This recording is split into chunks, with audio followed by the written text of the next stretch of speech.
अस्सलाम वालेकुम, कैसे हैं आप सब। उम्मीद है खैरियत से होंगे। कल हमने खतूत नवीसी पर बात की और आज हम दरख्वास्त नवीसी पर बात करने जा रहे हैं। तो चलिए देखते हैं। सबसे पहले दरख्वास्त नवीसी हम वहाँ पर हेडिंग लिखेंगे ताकि पता चले कि इसके बाद आप क्या लिखने जा रहे हैं।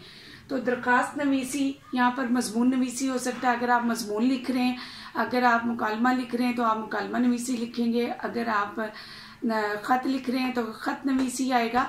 तो उसके बाद चूँकि हमने लिखा दरख्वास्त नवीसी के हम दरख्वास्त लिखने जा रहे हैं तो हम नीचे रीज़न लिखेंगे, रुखसत बवजह ज़रूरी काम। और इसी तरह हम लिख सकते हैं रुखसत बराए या रुखसत बवजह बीमारी। और इसी तरह दरख्वास्त हुसूल सर्टिफिकेट, मतलब जो आपकी दरख्वास्त की वजह बनेगी वो यहाँ पर लिखी जाएगी, चलेंगी। और फिर सबसे पहले हेडिंग जो उसकी होगी, दरख्वास्त किसके नाम लिखी जा रही है। तो चूँकि ये बवजह ज़रूरी काम है तो यहाँ पर लिखेंगे व खिदमत जनाब हेड मास्टर सक्ता गवर्नमेंट हाई स्कूल अलिफ बे और जीम। अब इसमें क्या है कि हेडमास्टर इसलिए हम गवर्नमेंट स्कूल का हवाला लिखते हैं कि चूँकि बोर्ड के एग्ज़ाम्स में हमने ये नहीं बताना होता कि आपका प्राइवेट स्कूल से ताल्लुक़ है या किसी ऐसे इदारे से ताल्लुक़ है। तो गवर्नमेंट का चूँकि एक कॉमन नेम होता है इसलिए गवर्नमेंट का नाम ही इस्तेमाल करेंगे। अलिफ बे जीम लिखने की रीज़न ये है कि चूँकि अभी हम दरख्वास्त का आगाज़ कर रहे हैं तो हरूफ तहज्जी के पहले 3 अल्फाज इस्तेमाल करेंगे।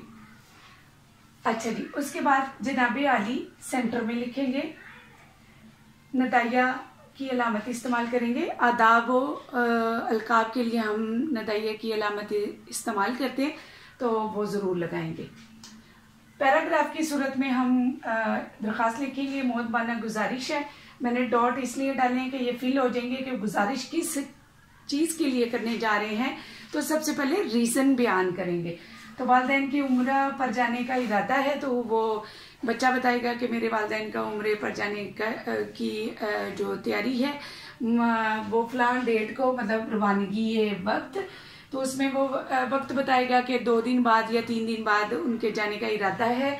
तो डेफिनेटली जो हमारे यहाँ एक कल्चर है कि फैमिलीज़ वगैरह आती हैं तो वो रीज़न लिखेगा कि रिश्तेदारों और दोस्त अहबाब की हमारे घर में ज़ाहिर है आमदोरफ्त होगी, तो उसकी वजह से घर में ज़ाहिर है हर बंदे की ज़रूरत होती है।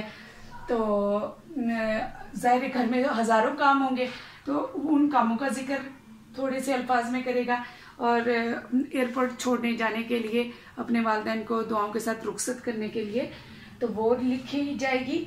और 1 दिन की छुट्टी की दरख्वास्त होगी, क्योंकि ये सारा सिनेरियो किसके लिए किया गया, उम्रे पे जाने के लिए। तो पहले हमने बताया कि वजह क्या है, फिर हम डेट ऑफ रवानगी और उस 1 दिन की छुट्टी का पर्पस बताया। तो 1 दिन की छुट्टी की दरख्वास्त और शुक्रगुजारी कि आप मुझे छुट्टी दें। तो इख्तिताम हम कुछ यूं करेंगे कि या अल आरिज़ लिखेंगे हम या दरख्वास्त गुजार लिखेंगे। इन दोनों में से जो आपको बेहतर लगेगा आप वो एक ही हेडिंग इस्तेमाल करेंगे।